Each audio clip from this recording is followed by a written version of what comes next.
Shalom Bapak Ibu Saudara sekalian yang dikasihi Tuhan, berjumpa kembali dengan saya. Mari sama-sama hari ini kita mau merenungkan kebenaran firman Tuhan. Hari ini mari sama-sama kita mau belajar dari seorang raja yang bernama Raja Hizkia. Apa yang terjadi? Raja Hizkia adalah seorang raja yang terkenal dengan The Praying King, yang artinya adalah raja yang suka berdoa. Raja Hizkia adalah seorang raja di mana dia berusia 25 tahun dan dia sudah menjadi seorang raja.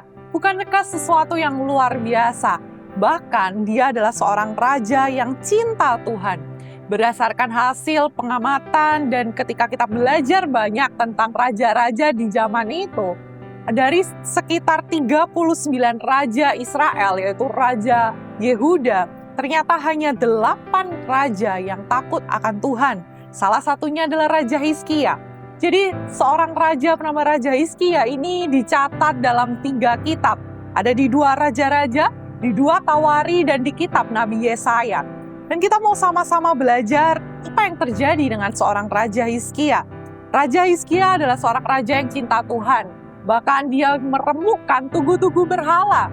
Jadi dia bekerja dengan sangat luar biasa untuk membasmi yang namanya berhala karena dia tahu bahwa satu-satunya Allah yang bisa disembah hanyalah Allah Tuhan Yesus Kristus.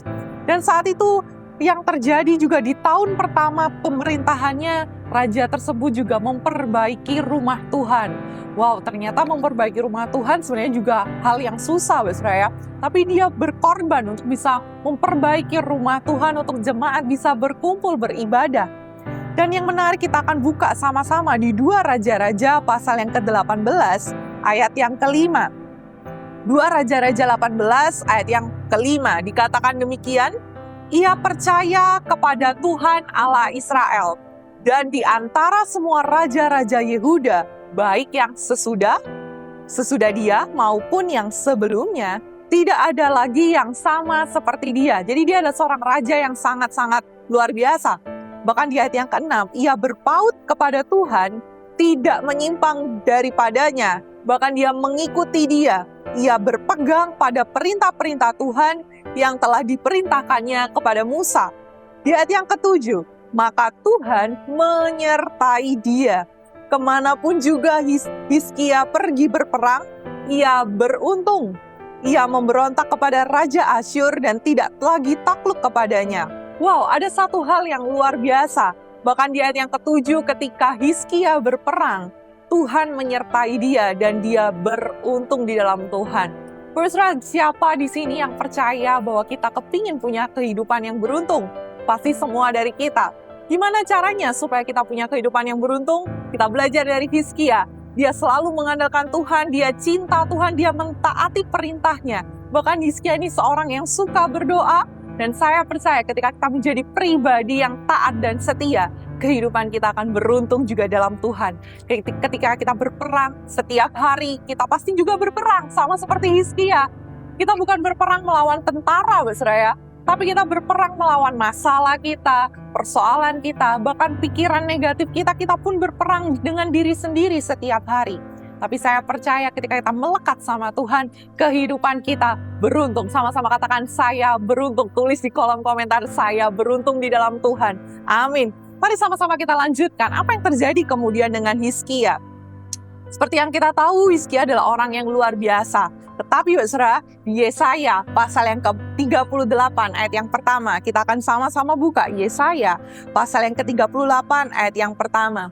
Pada hari itu Hizkia jatuh sakit dan hampir mati. Lalu datanglah Nabi Yesaya. Dia berkata kepada Hizkia, beginilah firman Tuhan, sampaikanlah pesan terakhir kepada keluargamu, sebab engkau akan mati dan tidak sembuh lagi. Kita bisa bayangkan seorang hamba Tuhan datang, bukannya membawa kabar sukacita, kabar baik, bahwa engkau sembuh. Tetapi ternyata dia membawa kabar duka cita, engkau nggak akan sembuh, engkau akan mati dan tidak sembuh lagi. Ada satu kalimat yang menarik, kalimatnya double, Saudara ya. Sudah dikatakan engkau akan mati dan ditambahi engkau tidak akan sembuh, yang artinya tidak mungkin terjadi kebangkitan juga dalam hidup Hizkia. Tapi ini yang menarik, Saudara ya. Yang luar biasa bagaimana seorang saat itu yang menjadi respon Hizkia kita akan pelajari.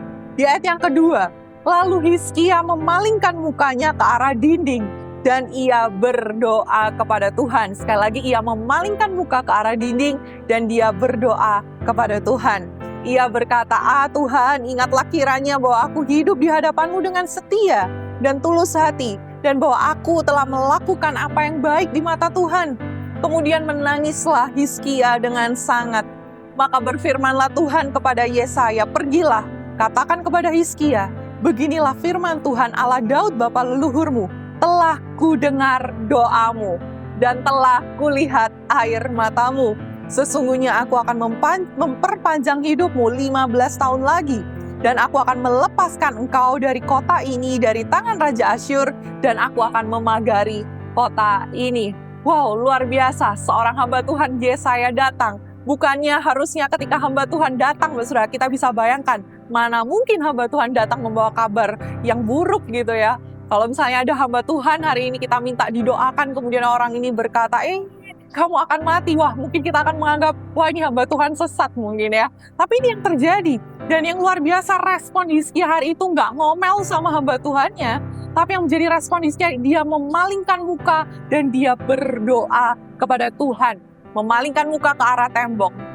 Bicara soal ini, Mbak Suraya, di Israel saat ini ada satu kebiasaan. Kalau Bapak Ibu Saudara pernah ke sana, ada yang namanya tembok ratapan. Bagaimana orang-orang sampai hari ini, kaum mereka, ketika mereka berdoa, mereka akan datang ke tembok ratapan, ada di sisi sebelah kiri khusus pria, sebelah kanan khusus wanita. Mereka akan datang berbondong-bondong pagi-pagi, mereka datang, mereka memegang tembok itu, dan mereka menangis sama seperti Hizkia gitu ya. Mereka menangis dan mereka mengucapkan permohonan doa mereka. Yang kita pelajari adalah bukan bicara soal kita harus berdoa dengan menghadap ke tembok, Mbak Suraya. Saya percaya tanpa kita hadap tembok pun Tuhan mendengar doa kita. Tapi Mbak Suraya, ada satu hal yang kita mau pelajari sama-sama. Dari kalimat, lalu Hizkia memalingkan mukanya ke arah dinding dan ia berdoa kepada Tuhan. Ada satu pesan rohani yang kita bisa pelajari, yaitu sikap Hizkia ketika memalingkan muka ke tembok. Itu artinya adalah sikap di mana dia mau fokus dan konsentrasi ketika berdoa kepada Allahnya. Saudara, banyak di antara kita ketika kita berdoa, kita memohon kepada Tuhan, kita seringkali masih memalingkan wajah kita, bukan kepada Tuhan, tapi kadang kita memalingkan wajah kepada dokter. Kita bisa memalingkan wajah kita, fokus kita kepada mungkin pengacara yang bisa tolong kita, atau mungkin kepada imam, kepada nabi, kepada hamba Tuhan, bahkan kepada manusia. Kita lebih fokus memalingkan wajah kita kepada mereka. Karena kita pikir mereka bisa kasih jawaban. Tapi yang luar biasa, seorang Hizkia, dia memalingkan wajahnya ke tembok, tanda dia mau fokus, dia nggak mendengar kebisingan di sekitar. Dia nggak datang ke imam, dia nggak datang ke Nabi Yesaya saat itu. Tapi dia fokus, dia berdoa kepada Tuhan. Dan yang luar biasa, doa seorang Hizkia ternyata didengar dan dijawab oleh Tuhan. Mengandung mujizat. Saya percaya hari ini ketika kita berdoa sama Tuhan dengan sikap hati yang benar, kita mau konsentrasi sama Tuhan, kita nggak lagi fokus sama kebisingan dunia. Saya percaya dengan iman kita akan menerima mujizat. Sama-sama katakan amin. Amin, Bapak Saudara. Itu sebabnya Bapak Saudara, yang menarik lagi dari ayat ini, kita akan coba lihat teliti lagi ya. Di ayat yang kelima, pergilah dan katakanlah kepada Hizkia, beginilah firman Tuhan Allah Daud, telah kudengar doamu dan telah kulihat air matamu. Dan ini menjadi janji Tuhan juga buat setiap kita. Kalau hari ini kita mungkin nangis di kamar, gak ada seorang pun yang tahu. Tapi Tuhan Allah kita mendengar, telah kudengar doamu dan telah kulihat air matamu. Wow, Bapak kita adalah Bapak yang baik, Mbak Suraya. Ayat yang saya mau bagikan, Mazmur 18 ayat yang ke-6 berkata demikian. Ketika aku dalam kesesakan, aku berseru kepada Tuhan.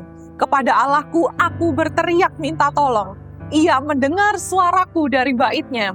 Teriakku minta tolong kepadanya sampai ke telinganya. Saya percaya doa kita didengar oleh Tuhan. Tapi sebelum didengar oleh Tuhan, ada satu sikap yang harus kita lakukan. Kita lebih dulu harus berseru kepada Tuhan, berdoa, luangkan waktu. Kita mau berdoa sama-sama di hadapan Tuhan. Saya percaya di dalam kesesakan, Mbak Suraya, Tuhan mendengar. Jangan kita itu ketika ada masalah, kita seringkali ceritanya adalah ke manusia. Kita lebih banyak bercerita kepada manusia. Tapi mulai hari ini coba sama-sama kita belajar satu value, berceritalah lebih banyak kepada Tuhan daripada manusia. Kenapa? Karena ketika kita bercerita kepada manusia, seringkali hanya memberikan saran buat kita. Tapi ketika kita bercerita kepada Tuhan, Tuhan punya kuasa untuk memberikan jalan buat anak-anaknya. Itu sebabnya hari ini jangan kasih kendor untuk kita terus berdoa, kita berseru kepada Tuhan. Tuhan yang mendengar, bukan Tuhan yang bosen sama doa-doa kita. Aduh, kamu lagi, aduh hari ini kamu lagi, besok kamu lagi. Enggak, Tuhan enggak pernah bosan. Itu sebabnya sama seperti Hizkia, mari datang kita memalingkan muka ke tembok ya, tanda kita mau fokus dan berseru sama Tuhan. Saya percaya nggak tahu apa yang menjadi problem Bapak Ibu Saudara sekalian hari ini, tapi kita mau ambil komitmen baru, kita mau tetap berdoa dan kita mau memegang perintahnya sama seperti Hizkia, kita mau tetap taat dan setia. Apapun yang menjadi situasi kita mau tetap andalkan Tuhan. Semangat terus Bapak Ibu Saudara, jangan lupa tetap doa juga hari-hari ini ya. Kalau Bapak Ibu Saudara butuh didoakan, bisa chat langsung di kolom komentar, bisa hubungi di nomor WA saya. Saya siap untuk sama-sama berdoa dengan saudara. Tuhan Yesus memberkati, semangat terus, Tuhan memberkati kita semua.